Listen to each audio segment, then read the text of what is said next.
This is Pete Moore on Halo Talks NYC. On this episode, we're going to talk about healthy fats, healthy salads, and avocado toast. Welcome to the show, Alessandro and Francesco from Avocaderia. Welcome. Thank you. Thank you very much. We're excited to be here. Thank you. Awesome. So you guys are based in New York, delivering food to all of us New Yorkers through the pandemic. So I just want to say thank you. Why don't you talk about, starting a restaurant in New York City and your backgrounds that maybe weren't necessarily sequentially designed to be restaurateurs, but here you are and you're on your fourth location. Yes, definitely a very unusual sort of path to hospitality and restaurants, because Francesco and I actually met in college in Milan and we studied finance together. I actually started my career in finance, then did a bit of consulting and specialized ultimately in tech. And Francesco also worked in tech and business intelligence for a few years. But, I would say we both share the same passion for restaurants and hospitality. And so when I was living in Seattle, working at a different company, I had this idea for Avocaderia because I realized that it was really hard to find healthy food that was also really satisfying. That would not leave me hungry, would not leave me, hunting for unhealthy snacks that then would keep me, sort of like full for the day. And so I started playing with the idea of creating really delicious avocado-based salads and dishes, and shared that with Francesco, who was living in Mexico, so in the country of avocados. And so together we decided to get started with this concept, because ultimately we realized that there is a segment potentially that what we like to call healthy comfort, where you're able to serve food that is really good for you, but it's also enriched with this type of healthy fats, which could be avocado, could be burrata cheese, can be almonds like goat cheese, and so on and so forth. They make the meal extremely satisfying, enjoyable, and leaves you full for the day. So our whole idea is that if we're able to get people, more people to try and eat better because it's a little more comfort, then we get more communities to eat better food overall. Gotcha. And Francesco, talk about your background and why you agreed to partner with Alessandro. Yeah, sure. So we, as Alessandro mentioned, we both studied finance in college, and after I graduated, I moved to Mexico to work in tech/e-commerce. I was doing all the business intelligence and data analysis for this German company called Rocket Internet. And I spent several years there. And of course, I started to eat avocado every single day because, as you may know, in Europe, avocado is not big. It's starting to become bigger now. But like back in 2013, there was barely any avocado. And when I came to Mexico, I started to eat it pretty much every day, in the morning with smoothies, and then at lunch. It's like the butter for the French, the avocados for the Mexican. And when Alessandro called me and came up with this idea of starting an avocado-based eatery in the US, I thought, this is perfect. I'm eating avocado every day. I cook it in 1,000 different ways, and it's really something that I enjoy eating, and I see every person loves avocado. And it's really hard to find something that's like healthy and tasty at the same time. Got it. So you guys funded the first 2 locations on your own. Some entrepreneurs, start businesses and go to friends and family. Obviously that adds another layer of stress, to basically do an experiment. So did you do a lot of market research? Did you have a consultant? Did you kind of know, all right, for this type of concept to work, here's where my rent needs to be as a percentage of revenue? Kind of talk through what you already knew, and then what types of people you spoke to, and the reason why, maybe you said, hey, this is our first thing, like we can go get money from other people, but let's just test this on our own. Because I think that's a decision point that entrepreneurs need to say, let me go all in and do the experiment myself. And then if we want to grow it, people can see it. Yeah. So I I think not having the restaurant and hospitality background actually helped us because we didn't know what we were doing in a certain way. And so we could actually apply a lot of knowledge from the other fields, that we worked with before. And so our initial idea was to create an MVP, which is a very usually a tech word for a minimum viable product of a restaurant. And so we opened the Instagram account and started reposting pictures of recipes, like really healthy, delicious recipes using avocados, and saying Avocaderia, world first avocado bar coming soon to New York. Even though the soon was very indefinite because I was in Seattle, Francesco was in Mexico City, so it was like we'll eventually make it there. But that really helped us sort of like start creating a community around the idea, because people got really excited. We started getting some organic press out of it, and ultimately we realized people were really into the idea. And so we got more and more convinced about the fact that there was an opportunity to build a concept like this, and that we could have a positive impact on the community that we were targeting. And finally, we spoke to a lot of food entrepreneurs, especially in New York, that sort of does the right numbers in the right place. So as you mentioned, like, the ratio, the rent versus sales, and, where to find the first hires, and so on and so forth. And then again, I think a lot of it was also our ignorance in a way in the field that sort of like made everything possible. Like it wasn't, when you don't know if something, you just do it in a way, right. And now I think that we know a lot more. It's actually harder. Now for all of our listeners, avocado is a fruit, not a vegetable. Have you had any, contentious, patrons say, we need to move this into the, different to the vegetable group, and then I'll let you put it on any salad? Yes, absolutely. As you can say, it's smoothies, it's sandwiches. We have these delicious brioche buns.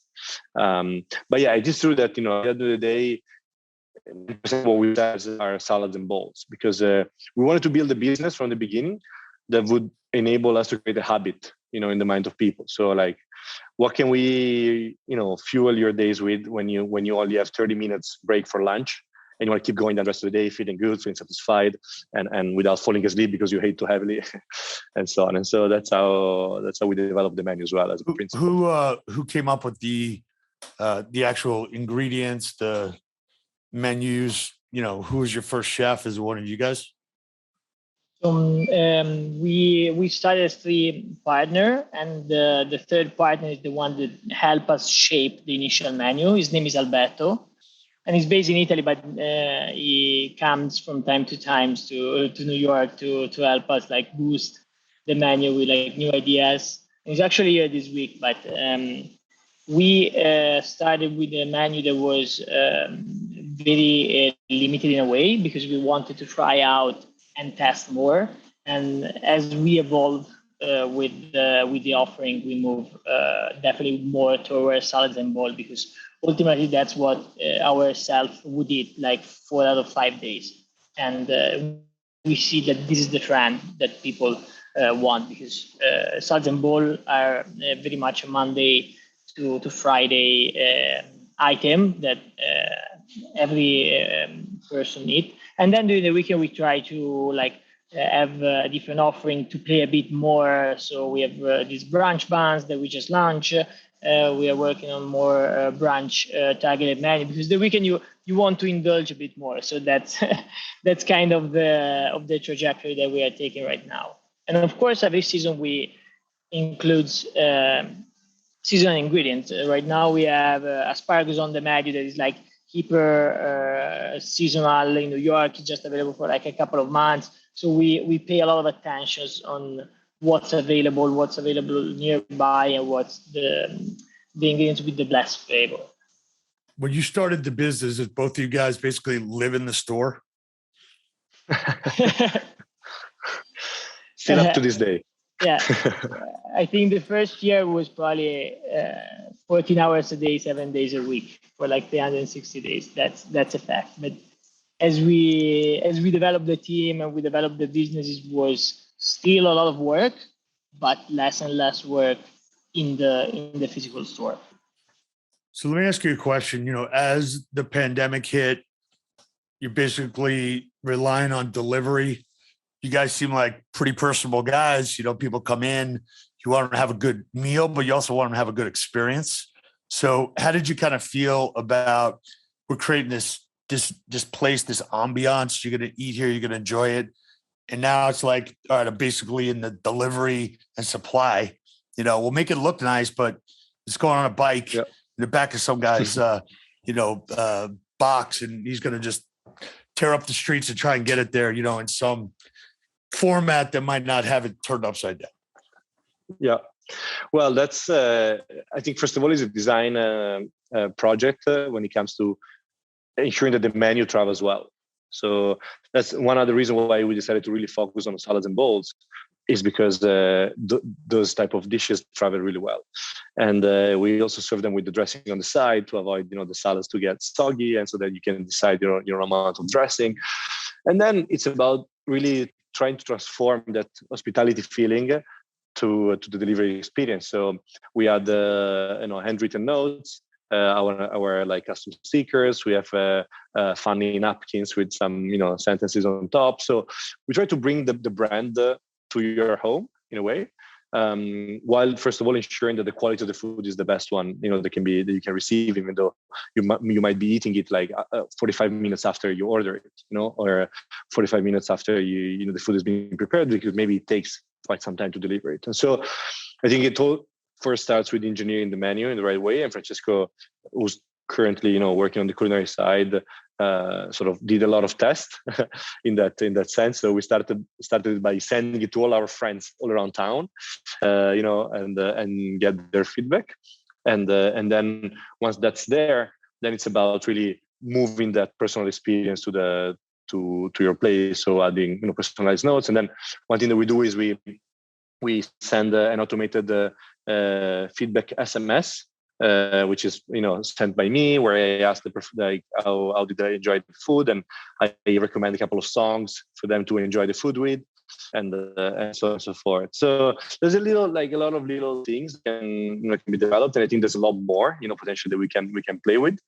But I think it's been, delivery is definitely like a big part of the business right now, and it's gonna keep growing. So definitely it's about us to embrace it. Yeah. Now, as you think about companies bringing employees back to work, having a pizza party, that might be a thing of the past. So how have you kind of angled your way either on the catering side or group meetings and said, look, bring us in here, and it's not just great food, but you're also kind of making a statement that we're a healthy living company or a halo company.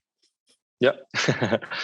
Absolutely. I think catering, and we've been working a lot, Francesco, in the last couple of months on the catering, because as you said, a lot of people are actually incentivizing their workers to come back to work by offering free delicious meals. And so we kept developing the offering in that direction. We have an offering that companies love, which is the build your own, which could be either build your own salads. So we serve big trays of our premium vegetables and proteins, so people can assemble their own bowls and salads straight in the office, or the build your own avocado toast as well, which is a breakfast hit. So we provide the bread, avocado mash, and then a lot of fun toppings on top. So it's actually a new type of offering that we haven't seen in other restaurants. So I think the way I see it is definitely a benefit, a huge benefit, when companies are providing a healthy meal, to their employees. And the feedback so far that we got is great. And that's why, we have a really high return rate of guests, both for in-store ordering and for catering. So you guys are both finance guys. So you put this concept into an Excel model. You make a prototype. You say, we're going to do 8 stores a year. Here's the prototype, multiply it through, here's my IRR on this deal. When did it hit you like, wow, this Excel model is really easy, and actually executing on it is hard work? Day one. Zero. Yeah. The first real estate space that we saw in the city, when we asked for additional information, we called the broker, and the first question was, are you guys American? No. Do you guys have a green card or a visa? No. Okay, it's probably going to take between 12 and 18 months security deposit. So if you are looking at something with a rent of 25K a month, that's your starting budget just for the deposit. So it was pretty clear that we needed to find an alternative plan, and we started to kind of explore the full city, and that's how we ended up with the first store here in Industry City in Sunset Park, where we found a very collaborative landlord that helped us and like really believed in us and the project, and that was what like really got us to start on probably the best possible way we could have started with the project. So as you look at, having 4 locations, kind of living through the pandemic, you guys are both finance guys. So I'm assuming you've been, not say tainted, but that success means big things, and a lot of growth. And I sold my company for X, but I had a miserable life in the process. So how do you guys think about defining success? What kind of milestones do you have? You guys grew up in other countries that have different, cultures, and maybe enjoy life more in general, versus the average American. Take a month off, like nobody does that, right? But you should. So how do you think about defining success? Is it number of locations? Is it brand equity? Is it waking up every day and having opportunity and not stress? So how do you guys think about it? Yeah, I mean, I think, and then Francesco, add whatever you feel, but like we discussed about that a bit. I think it's a mix of a lot of elements. Like one thing that we're extremely proud of is the amount of people that we employ and the jobs that we created. I think this is for me, it's the best feeling. Like when they say like people work at Avocaderia, and I get to say like, yeah, now it's 30, 35. Like, wow, I feel like it's great because we're providing, we're trying to become the employer of choice in the hospitality industry, which is extremely challenging because you have to really rethink the way you build this job, because hospitality is really, really hard. Working in hospitality is really hard. Like as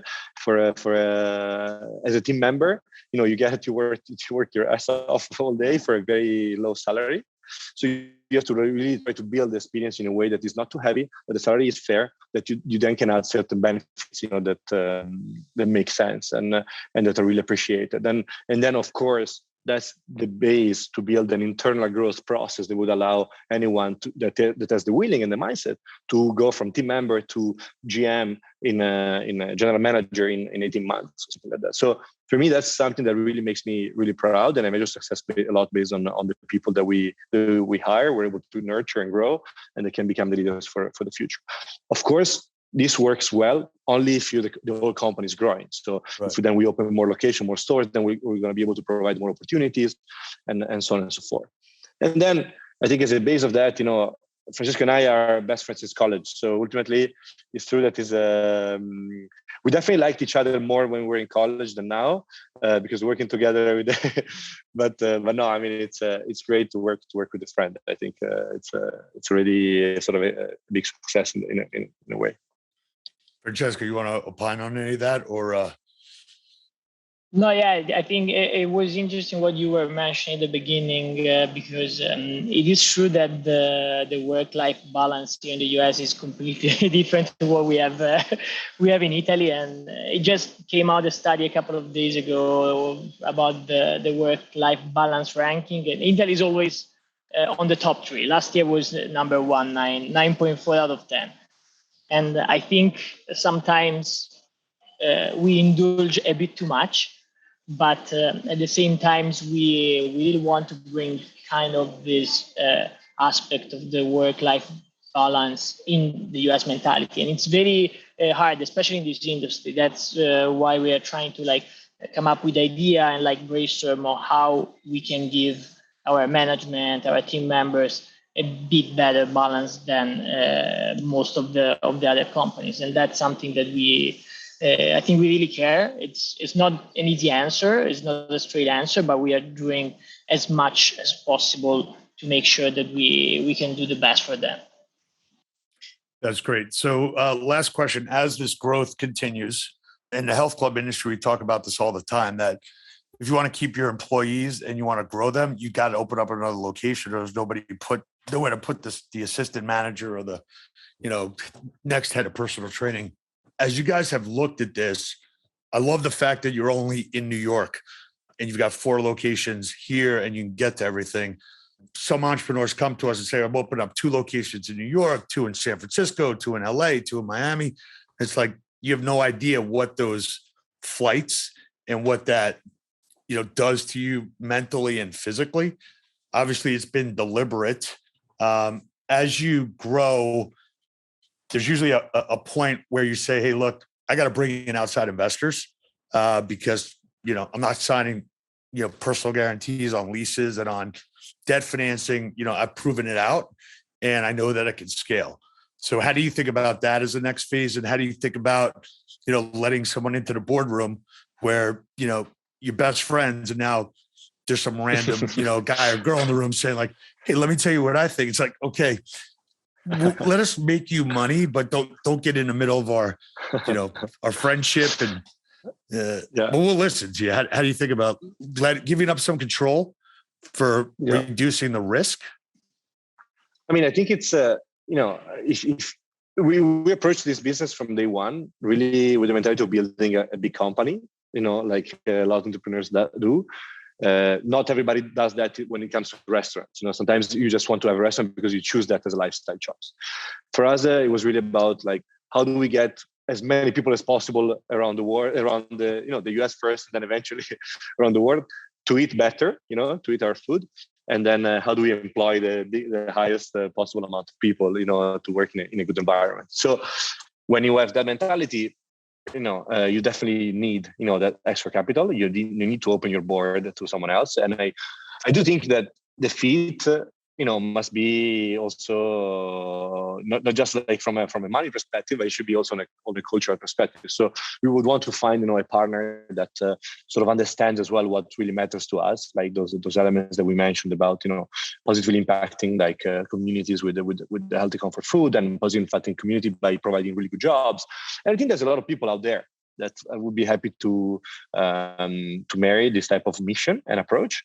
And I think, that's in a way that's very exciting and it's a good opportunity for us. Like, when I think about growth, we clearly Street Green is a great company. It's a great example of success of a company that's having not just a positive impact on, on the financial returns of their investors, because they just went public for a $3 billion valuation, but also on a lot of like positive on communities and so on. At the same time, Street Green right now only has 150 locations. If you compare them to the big like fast food chains, that's absolutely nothing. Like look at Subway, like look at they have like 20,000 locations.